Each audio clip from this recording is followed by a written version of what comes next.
Hello and welcome back once again to your own channel judicious. आज के session में हम बात करेंगे रिसर्च की इम्पोर्टेंस के बारे में कि आखिर रिसर्च को इतना इम्पोर्टेंट क्यों समझा जाता है। तो चलिए सेशन को शुरू करते हैं। अभी तक के लेक्चर्स में रिसर्च मेथोडोलॉजी की सीरीज में हमने बात करी थी about the perception and definition of research. फिर उसके बाद हमने डिस्कस करा था about the objectives and motivation of research. आज हम बात करेंगे रिसर्च इंपॉर्टेंट क्यों है। तो जैसा हम पिछले सेशन में देख चुके हैं, हमने रिसर्च को कैसे डिफाइन करा था। ये एक सिस्टमेटिक, ऑब्जेक्टिव और साइंटिफिक प्रोसेस है। क्यों हमने नाम इसको दिए गए आप उस वीडियोस में जाकर देख सकते हैं। और पर्पस क्या है इस सिस्टमेटिक, ऑब्जेक्टिव और साइंटिफिक स्टडी का, वो ये है कि जो हमारे पास ऑलरेडी नॉलेज है उसमें हम और ज्यादा एडिशन करें, कुछ और डिस्कवरी करके, नए इंटरप्रिटेशंस लगाकर और करंट नॉलेज को रिवाइज करके। रिसर्च इसलिए भी बहुत ज्यादा जरूरी हो जाती है क्योंकि ये साइंस को आगे बढ़ाने में, टेक्नोलॉजी के एडवांसमेंट में, इवन एजुकेशन, बिजनेस, गवर्नेंस और ओवरऑल सोसाइटी को आगे बढ़ाने में हेल्प करती है। इनोवेशन का फाउंडेशन है रिसर्च, उसका बेस है। पॉलिसी बनाने जब जाते हैं तो हमें रिसर्च की जरूरत पड़ती है। प्रॉब्लम सॉल्विंग में रिसर्च हेल्प करती है और एक वेल इन्फॉर्म्ड डिसीजन लेने में रिसर्च का बहुत बड़ा योगदान है। आजकल का जो एरा है, जो जमाना चल रहा है, that is modern knowledge driven world. तो यहाँ पर रिसर्च खाली एक एकेडमिक रिक्वायरमेंट नहीं है कि जॉब के लिए फैकल्टी कहीं पर मुझे असिस्टेंट प्रोफेसर, एसोसिएट प्रोफेसर बनना है तो पीएचडी की डिग्री आ जाए। That is one thing, but it is not the entire stuff. क्योंकि रिसर्च एक बहुत ही इंपॉर्टेंट टूल है, काफी कॉम्प्लेक्स इश्यूज को समझने में जो हेल्प करता है और कंटेम्पररी चैलेंजेस, मतलब आजकल के दौर के जो चुनौतियां हमें फेस कर रहा है हमारा समाज, हमारी सोसाइटी, हमारा बिजनेस, हमारी इकोनॉमी, उनके सॉल्यूशंस प्रोवाइड करने में रिसर्च हेल्प करती है। अब जब कोई बोलता है कि research is of very much importance, तो इस स्टेटमेंट का मतलब क्या है, क्यों बोला गया कि रिसर्च इंपॉर्टेंट है। देखिए, रिसर्च की जो इंपॉर्टेंस है वो उसकी कुछ योग्यता, उसकी कुछ एबिलिटी के ऊपर निर्भर करती है, उस पर डिपेंडेंट है। जैसे कि रिसर्च के अंदर एक एबिलिटी है कि वो नई नॉलेज क्रिएट कर सकती है। तो इससे आप इसकी इंपॉर्टेंस का पता लगा सकते हैं। यहां तक कि जो एग्जिस्टिंग नॉलेज हमारे पास है उसको वेरीफाई करने में भी रिसर्च का बहुत बड़ा योगदान होता है। ये इसकी एबिलिटी है। जो हमारे आजकल के प्रैक्टिकल प्रॉब्लम्स चल रहे हैं, बिजनेस से रिलेटेड हो, चाहे सोसाइटी से, चाहे टेक्नोलॉजी से, उनको सॉल्व करने में हेल्प करती है। बेहतर डिसीजन मेकिंग में इसका बहुत बड़ा कंट्रीब्यूशन होता है। इनोवेशन और डेवलपमेंट रिसर्च की वजह से होता है और ओवरऑल सोशल और इकोनॉमिक प्रोग्रेस में रिसर्च का बहुत बड़ा कंट्रीब्यूशन है, योगदान है। रिसर्च इंडिविजुअल्स को और इंस्टीट्यूशंस को, संस्थानों को, जो उनके एजम्पशंस हैं, जो वो मान के चल रहे हैं, उससे उनको वो एविडेंस बेस्ड कंक्लूजन तक पहुंचाने का काम करती है। सिर्फ एजम्पशन नहीं बल्कि एविडेंस बेस्ड कंक्लूजन। तो ये जो सफर है फ्रॉम एजम्पशंस, किसी चीज को एज्यूम कर लिया, बस मान लो से लेकर एग्जैक्ट सबूत के बिना पर किसी निर्णय तक जो पहुंचा जाता है, इस बीच के सफर को कंप्लीट करने का काम करती है रिसर्च। तो आप खुद समझ सकते हैं कि कितनी इंपॉर्टेंट है। अब हम देखते हैं importance of research and knowledge creation. एक बहुत ही प्राइमरी कंट्रीब्यूशन है रिसर्च का कि वो नॉलेज को क्रिएट और उसको एक्सपेंड करने में, आगे बढ़ाने में हेल्प करती है। क्या रोल है रिसर्च का नॉलेज डेवलपमेंट के अंदर, आगे देखते हैं। नए फैक्ट्स और इंफॉर्मेशन को डिस्कवर करती है, एग्जिस्टिंग थियोरीज और कॉन्सेप्ट को एनहेंस करती है, इवन वेरीफाई भी करती है। प्लस जो हमारा करंट नॉलेज में अगर कहीं पर कोई गैप रह गया है उसको आइडेंटिफाई करती है और एकेडमिक लिटरेचर में इसका बहुत बड़ा कंट्रीब्यूशन है। एग्जाम्पल के तौर पर देखते हैं, मैनेजमेंट के फील्ड में रिसर्च करी जा सकती है और इससे ये पता लगाया जा सकता है कि नई जो लीडरशिप की नीतियां हैं, प्रैक्टिसेस हैं, वो कौन सी ऐसी नीतियां होंगी जो डिजिटल वर्क प्लेसेस के लिए सूटेबल होगी। मतलब अगर आपका बिजनेस एक डिजिटल वर्क प्लेस है, डिजिटली आप परफॉर्म कर रहे हैं अपना बिजनेस, डिजिटली चला रहे हैं उसको ऑनलाइन, तो आपको किस तरीके की लीडरशिप प्रैक्टिसेस अपनानी चाहिए। सिग्निफिकेंस इसके यहीं से समझ सकते हैं कि आपकी इंटेलेक्चुअल अंडरस्टैंडिंग को यहाँ पर एक्सपेंड किया जा रहा है, जिंदगी भर लाइफ लॉन्ग लर्निंग को एनकरेज करा जा रहा है। वो क्यों होगा? क्योंकि नॉलेज चेंज होती रहेगी, नई नॉलेज आती रहेगी, रिसर्च चलती रहेगी। तो ये तो एक लाइफ लॉन्ग लर्निंग प्रोसेस चलता रहेगा और साथ ही साथ एकेडमिक एक्सीलेंस भी यहाँ पर प्रमोट होगी। अगला देखते हैं, importance of research in problem solving. Research को कहा गया है कि ये किसी भी प्रॉब्लम के पीछे की कॉज को पहले तो आइडेंटिफाई करती है और उसके बाद अकॉर्डिंगली सूटेबल सॉल्यूशन प्रोवाइड करती है। ये कहां पर अप्लाई हो सकते हैं? सोशल इश्यूज पर अप्लाई हो सकते हैं, एजुकेशनल चैलेंजेस जो आजकल आ रहे हैं, एनईपी आया और ये सब चीजें, वहां पर अप्लाई हो सकते हैं। ऑर्गेनाइजेशनल प्रॉब्लम, किसी कंपनी बिजनेस की कोई प्रॉब्लम है उसमें ये अप्लाई हो सकते हैं। एनवायरमेंटल कंसर्न्स जैसे कि global warming, change in weather conditions, इन सब पे एप्लीकेशंस की हो सकती है। और पब्लिक हेल्थ इश्यूज। एग्जांपल के तौर पर देखते हैं, अगर हम स्टूडेंट की लर्निंग डिफिकल्टीज के ऊपर रिसर्च करें कि आखिर स्टूडेंट्स को जब वो कुछ चीज लर्न करने बैठते हैं तो क्या क्या डिफिकल्टी उनके सामने आती है, अगर हमने इस पर रिसर्च कर लिया और इसका कोई सोल्यूशन निकाल लिया कि ओके ये चीजें हैं जो उनको नेगेटिवली इंपैक्ट करती हैं या फिर और कोई चीजें हैं जो उनको पॉजिटिवली उनको मोटिवेट करती हैं, इंपैक्ट करती हैं स्टडी करने के लिए, तो इससे एजुकेशनल इंस्टीट्यूशंस को ये मदद मिल जाएगी कि अब वो ऐसी इफेक्टिव टीचिंग स्ट्रेटजीज डिजाइन करें जो कि स्टूडेंट्स की उस लर्निंग डिफिकल्टी को कम कर दें और इससे ऑटोमेटिकली बच्चा ज्यादा पढ़ेगा, उसका मोटिवेशन ज्यादा मिलेगा उसको लर्निंग के लिए और इवेंचुअली एजुकेशन के रिजल्ट भी अच्छे हो जाएंगे। फायदा क्या हुआ यहाँ पर? Better understanding of problem. ये कहना तो बहुत आसान है कि बच्चे नहीं पढ़ते, मगर अगर आप उनकी लर्निंग डिफिकल्टीज को आइडेंटिफाई कर लो, उसको समझ लो, तो शायद एजुकेशनल इंस्टीट्यूशंस ऐसा माहौल उनको दे पाए जिसमें उनकी ऑटोमेटिकली लर्निंग एनहेंस हो जाए। प्रैक्टिकल सॉल्यूशन डेवलप करने में हेल्प करती है और किसी भी ऑर्गेनाइजेशन की इफेक्टिवनेस को इंप्रूव करना, ये भी एक बेनिफिट है रिसर्च का। फिर है importance of research in decision making. Research ऐसी रिलायबल इंफॉर्मेशन प्रोवाइड करती है जिससे कि वेल इन्फॉर्म्ड डिसीजंस लिए जा सकें। एरिया ऑफ एप्लीकेशन क्या हो सकता है? बिजनेस मैनेजमेंट के अंदर, गवर्नमेंट पॉलिसीज को बनाते थे टाइम, हेल्थ केयर एडमिनिस्ट्रेशन में और इवन एजुकेशनल प्लानिंग के अंदर।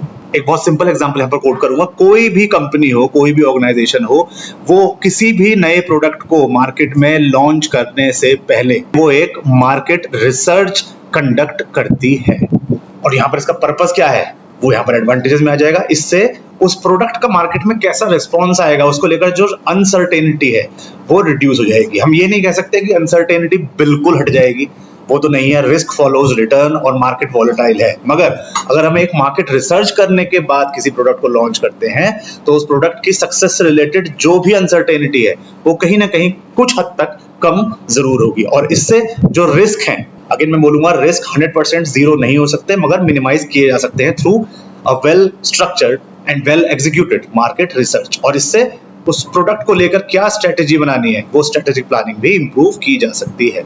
Next point, importance of research and scientific development. Scientific progress किस पर डिपेंड करती है? It depends largely upon the continuous research activities. वो चलती रहनी चाहिए क्योंकि इससे क्या कंट्रीब्यूशन होगा? नए साइंटिफिक प्रिंसिपल डिस्कवर होंगे, नई टेक्नोलॉजीज डेवलप होंगी और जो थियरीज ऑलरेडी हमारे पास है वो टेस्ट भी हो जाएंगी और अगर उनमें कुछ इंप्रूवमेंट की जरूरत है तो वो रिफाइन भी हो जाएंगी और इससे साइंटिफिक नॉलेज ऑटोमेटिकली आगे बढ़ेगी। एग्जाम्पल के तौर पर बायोटेक्नोलॉजी के फील्ड में जो रिसर्च हुई है उससे बहुत ही इंपॉर्टेंट हमें एडवांसमेंट्स मिले मेडिसिन और एग्रीकल्चर के फील्ड में। आउटकम क्या हुआ? इनोवेशन, टेक्नोलॉजी बेहतर हो गई और जनरली आम आदमी की क्वालिटी ऑफ लाइफ में इजाफा हो गया, वो बढ़िया हो गई। फिर आता है importance of research in education. देखिए, एजुकेशन के केस में अगर बात करें हायर एजुकेशन और एकेडमिक डेवलपमेंट की, तो रिसर्च इसका एक बहुत ही इंपॉर्टेंट कंपोनेंट है। ये स्कॉलर्स के अंदर क्रिटिकल थिंकिंग की स्किल्स को डेवलप करती है, उनकी एनालिटिकल स्किल्स को एनहेंस करती है। इंडिपेंडेंट लर्निंग, क्योंकि रिसर्च के अंदर एक गाइड तो जरूर होते हैं मगर मेजर काम जो करता है रिसर्चर वो खुद करता है इंडिपेंडेंटली, तो उसकी इंडिपेंडेंट लर्निंग भी वहां पर एनहेंस होती है और उसकी इंटेलेक्चुअल क्यूरियोसिटी, जिज्ञासा और आगे बढ़ती है। अगर हम पीएचडी स्कॉलर्स की बात करें तो वो अपने फील्ड के एरिया में जो भी उनका है, मार्केटिंग है, फाइनेंस है, व्हाटएवर इट इज, उसमें वो एक्सपर्ट हो जाते हैं। उनके अंदर रिसर्च मेथोडोलॉजी की स्किल्स डेवलप होने लगती हैं और वो स्कॉलरली लिटरेचर में कंट्रीब्यूट करते हैं। एजुकेशनल के फील्ड में जो रिसर्च होती है उससे जो सिलेबस है, करिकुलम डिजाइन है, वो इंप्रूव हो जाता है और नई नई टीचिंग मेथोडोलॉजीज सामने आती हैं और बेहतर हो जाती हैं। फिर है importance of research in economic development. Research economic growth और डेवलपमेंट में भी बहुत बड़ा योगदान देती है। प्रोडक्टिविटी बढ़ जाएगी। आप किसी भी प्रोसेस को, प्रोडक्शन प्रोसेस को स्टडी कर रहे हैं, उसके ऊपर रिसर्च कर रहे हैं, तो आपने क्या करा, अननेसेसरी मूवमेंट्स हटा दिए, ट्रांसपोर्टेशन कॉस्ट कम कर दी, बेटर मशीनरी वहां पर आपने जाकर इंस्टॉल कर दी, तो इससे क्या होगा, ओवरऑल प्रोडक्टिविटी बढ़ी, इनोवेशन और एंटरप्रेन्योरशिप को बढ़ावा मिला, इंडस्ट्री, जिस भी इंडस्ट्री में रिसर्च कर रहे हैं उसकी परफॉर्मेंस इंप्रूव हुई और एफिशिएंट यूटिलाइजेशन ऑफ रिसोर्सेज हुआ। हम सभी जानते हैं रिसोर्सेज अनलिमिटेड नहीं है, रिसोर्सेज आर लिमिटेड, तो जितनी भी लिमिटेड रिसोर्सेज हैं उनका एफिशिएंट यूटिलाइजेशन करना भी रिसर्च के थ्रू सीख सकते हैं। इसलिए कंपनीज के अंदर रिसर्च एंड डेवलपमेंट यानी R&D डिपार्टमेंट्स होते हैं। इस डिपार्टमेंट की जो एक्टिविटीज है उससे नए प्रोडक्ट और सर्विसेज बनकर सामने आते हैं जो कि इकोनॉमिक ग्रोथ को ड्राइव करते हैं, उनको स्टिमुलेट करते हैं। इम्पैक्ट क्या होगा, ऑब्वियसली रोजगार और ज्यादा जनरेट होगा, एम्प्लॉयमेंट, कॉम्पिटिटिव एडवांटेज मिलेगा हमको बाकी कंट्री से कंपैरिजन में, और एक सस्टेनेबल डेवलपमेंट की तरफ हम बढ़ेंगे। सस्टेनेबल डेवलपमेंट मैंने पिछले वीडियो में बताया था कि बिना नेचुरल रिसोर्सेज को नुकसान पहुंचाए डेवलपमेंट करना, दैट इज सस्टेनेबल डेवलपमेंट। फिर है importance of research in business and management. Modern day जो ऑर्गेनाइजेशन है आजकल की, वो बहुत ज्यादा रिलाय करती हैं खासतौर से स्ट्रेटजीज और ऑपरेशनल डिसीजंस के अंदर, किसके ऊपर, रिसर्च के ऊपर। मार्केटिंग रिसर्च आप लोगों ने सुना होगा, इवन कंज्यूमर बिहेवियर स्टडीज, ये इनके एरिया ऑफ एप्लीकेशन है। कंज्यूमर बिहेवियर स्टडीज, ये जानने के लिए कि कंज्यूमर का हमारे बिहेवियर कैसा है। इवन हमारा खुद का स्टाफ, ह्यूमन रिसोर्स मैनेजमेंट, हमारे फाइनेंसेस और हमारे ऑपरेशन मैनेजमेंट, सबके अंदर रिसर्च बहुत ज्यादा जरूरी है। फायदे क्या है, आप कस्टमर की नीड समझ पाएंगे, और एक बार अगर किसी फर्म ने कस्टमर की नीड को समझ लिया तो ऑटोमेटिकली उसको प्रोडक्ट बेचने की जरूरत नहीं है, कस्टमर खुद नाम से आकर वो प्रोडक्ट मांगेगा, क्योंकि आप बनाएंगे वही जो कस्टमर को जिसकी जरूरत है। तो यहाँ पर पुश स्ट्रेटेजी की जरूरत नहीं पड़ेगी, यहाँ पर पुल स्ट्रेटेजी से काम होगा, कस्टमर खुद आकर आपका प्रोडक्ट खरीद कर लेके जाएगा। ऑर्गेनाइजेशन की परफॉर्मेंस एनहेंस हो जाएगी, आपको ऑब्वियसली एक कॉम्पिटिटिव एज मिल जाएगा और आप इनोवेशन को सपोर्ट करेंगे।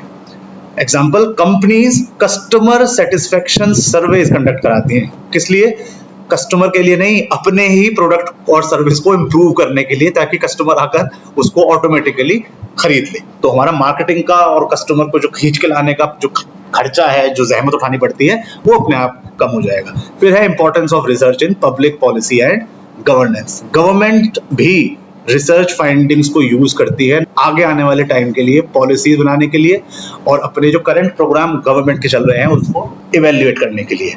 कहां पर इसका एप्लीकेशन है, social welfare programmes, economic planning, public administration, health care की पॉलिसीज और एजुकेशन के अंदर जो रिफॉर्म्स हो रहे हैं उसके अंदर। एग्जाम्पल के तौर पर गवर्नमेंट के पास जो रिसर्च बेस्ड डेटा है, वो डेटा जो उन्होंने रिसर्च कर गैदर करा है, वो उनको हेल्प करता है कि वो गरीबी हटाने वाले, गरीबी उन्मूलन जो भी कार्यक्रम है उनको इफेक्टिवली डिजाइन कर पाए। फायदे क्या है, आपकी जो पॉलिसी है वो अब एम्पेरिकल होगी, मतलब एविडेंस बेस्ड है, तो आपके पास प्रूफ है कि आपने जो पॉलिसी बनाई उसके पीछे क्या लॉजिक था। इससे गवर्नेंस अच्छी होगी और पब्लिक को, आम जनता को जो सेवाएं दी जाने वाली हैं वो पहले से बेहतर हो जाएंगी। अगर हम बात करें सोशल डेवलपमेंट के क्षेत्र में, तो यहाँ पर भी रिसर्च का बहुत बड़ा योगदान है सोशल इश्यूज को एड्रेस करने में और उनको समझने। पहले समझेंगे फिर एड्रेस करेंगे। कहां पर सोशल रिसर्च हो सकती है, गरीबी के ऊपर, जो हमारे समाज में सारी प्रॉब्लम्स हैं, बेरोजगारी, अनएम्प्लॉयमेंट, जेंडर इक्वालिटी के फील्ड में रिसर्च कर सकते हैं, एजुकेशन के फील्ड में रिसर्च, हेल्थ केयर और सामाजिक न्याय, मतलब कि सोशल जस्टिस। फायदा क्या होगा, सोसाइटी के अंदर अब अवेयरनेस ज्यादा फैलेगी, पॉलिसी बेहतर बनेंगी और कम्युनिटीज का डेवलपमेंट होगा। एग्जाम्पल के तौर पर अगर कोई रिसर्च करी जाती है महिलाओं के सशक्तिकरण के ऊपर, तो उससे जेंडर सेंसिटिव पॉलिसीज बनाई जा सकती हैं, और उस रिसर्च से, ये जो महिला सशक्तिकरण के ऊपर जो रिसर्च हुई, वो इस जेंडर सेंसिटिव पॉलिसीज को बनाने में बहुत ज्यादा कारगर साबित हो सकती है। अगर हम देखें रिसर्च का योगदान इनोवेशन और टेक्नोलॉजी के अंदर, तो हम सभी जानते हैं इनोवेशन तो चलती ही रिसर्च एक्टिविटीज के ऊपर, नई टेक्नोलॉजीज का डेवलपमेंट वो इसका कंट्रीब्यूशन है। जो एग्जिस्टिंग प्रोडक्ट हैं उनमें सुधार हो जाएगा, ऑटोमेशन और डिजिटल ट्रांसफॉर्मेशन होगा और साइंटिफिक इन्वेंशंस भी सामने आएंगे। एग्जाम्पल आजकल चल रहा है आर्टिफिशियल इंटेलिजेंस, तो आर्टिफिशियल एआई के फील्ड में जो रिसर्च है उससे ना सिर्फ हेल्थ केयर बल्कि फाइनेंस और इवन एजुकेशन, इन सभी इंडस्ट्रीज को इस रिसर्च ने बहुत ज्यादा ट्रांसफॉर्म कर दिया है। पर्पस क्या है? एफिशिएंसी बढ़ाना, प्रोडक्टिविटी को आगे बढ़ाना और ऑब्वियसली कॉम्पिटिटिव एडवांटेज। अब हम देखते हैं importance of research for researchers and scholars. इनके लिए ये क्यों इंपॉर्टेंट है? बहुत सारे फायदे हैं जो किसी भी इंडिविजुअल स्कॉलर को मिलते हैं अगर वो रिसर्च कैरी ऑन करते हैं तो। कुछ है उनके पर्सनल निजी फायदे, जैसे उनका खुद की इंटेलेक्चुअल ग्रोथ बढ़ जाएगी, उनके अंदर एनालिटिकल स्किल्स आएंगी, प्रॉब्लम सॉल्विंग एबिलिटीज एनहेंस हो जाएगी और इसी वजह से उनका जो ओवरऑल कॉन्फिडेंस है वो बढ़ जाएगा। ये तो उनके पर्सनल बेनिफिट है। अब अगर हम प्रोफेशनल बेनिफिट्स की बात करें जो रिसर्च कैरी आउट करने से किसी स्कॉलर को मिलते हैं, वो पहला क्या है? जनरल सी बात है, उनका करियर अब बेहतर हो जाएगा। पीएचडी की डिग्री अगर उनके पास होगी तो उनको एकेडमिक फ्रेटर्निटी के अंदर पहचान मिलेगी, पब्लिकेशन के अवसर ज्यादा आ जाएंगे और उनको रिसर्च आगे फर्दर कैरी ऑन करने के लिए गवर्नमेंट की तरफ से या और कहीं से फंडिंग आने के चांसेस बढ़ जाएंगे। एकेडमिक बेनिफिट्स क्या है? नॉलेज में कंट्रीब्यूशन, किसी एक फील्ड में जिस भी फील्ड ऑफ स्टडी में वो पीएचडी करेंगे वहां पर वो एक्सपर्ट हो जाएंगे और उनकी ऑब्वियसली रेपुटेशन, स्कॉलरली रेपुटेशन मिल जाएगी। अगर हम देखें राष्ट्र निर्माण में रिसर्च का क्या योगदान है तो इसमें क्या है वो देखते हैं। सबसे पहले तो ये समझना जरूरी है कि रिसर्च बहुत ही ज्यादा इसका सिग्निफिकेंट कंट्रीब्यूशन है in the development of the nation. कहां कहां पर रिसर्च हेल्प कर सकती है? इकोनॉमिक ग्रोथ में, किसी भी देश के आर्थिक विकास में हेल्प कर सकती है, टेक्नोलॉजी को आगे बढ़ाने में हेल्प कर सकती है, social welfare, health care promotion और एनवायरमेंटल स्टडीज के अंदर भी रिसर्च जो होगी वो अल्टीमेटली नेशन को आगे बढ़ने में हेल्प करेगी। फॉर एग्जाम्पल अगर हम रिन्यूएबल एनर्जी पर रिसर्च करते हैं जैसे कि सोलर एनर्जी वगैरह, तो इससे जो हमारी निर्भरता है कन्वेंशनल एनर्जी सोर्सेज के ऊपर, कोयला मान लीजिए या ईंधन और कुछ, तो अगर हम रिन्यूएबल एनर्जी पर रिसर्च कर उसको यूज करना स्टार्ट करते हैं तो हमारा ये जो डिपेंडेंसी है कोल ऑयल के ऊपर वो हमारी कम हो सकती है। इससे क्या होगा? लिविंग स्टैंडर्ड बेहतर हो जाएगा, हम ग्लोबली compete करने की स्थिति में आ जाएंगे और अपनी नेचुरल रिसोर्सेज को बिना नुकसान पहुंचाए हम विकास की तरफ अग्रसर हो जाएंगे। क्या कैरेक्टरिस्टिक्स हैं जो रिसर्च को इंपॉर्टेंट बनाती हैं? काफी चीजें आप समझ गए होंगे, उससे कुछ वर्ड यहाँ पर लिखे हुए हैं।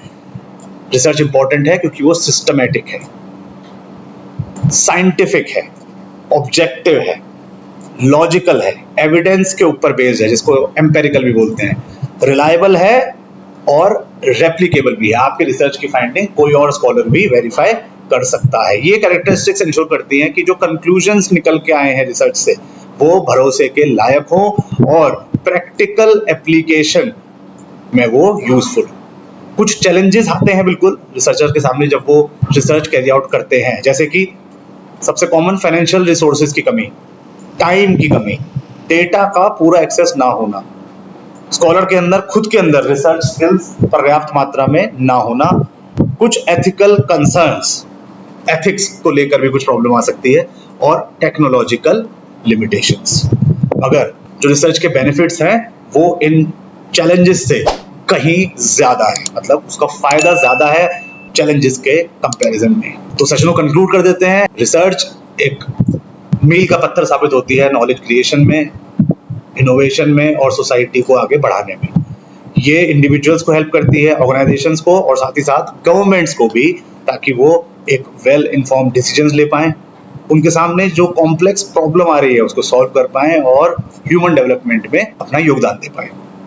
प्री पीएचडी स्कॉलर स्टूडेंट्स के लिए रिसर्च खाली एक एकेडमिक रिक्वायरमेंट नहीं है बल्कि एक बहुत ही पावरफुल टूल है इंटेलेक्चुअल ग्रोथ के लिए, professional advancement of the scholars के लिए और ओवरऑल सोसाइटी में एक मीनिंगफुल कंट्रीब्यूशन करने के लिए। किसी भी देश की क्वालिटी और प्रोग्रेस बहुत कहीं हद तक डिपेंड करेगी उसके रिसर्च इकोसिस्टम की स्ट्रेंथ के ऊपर।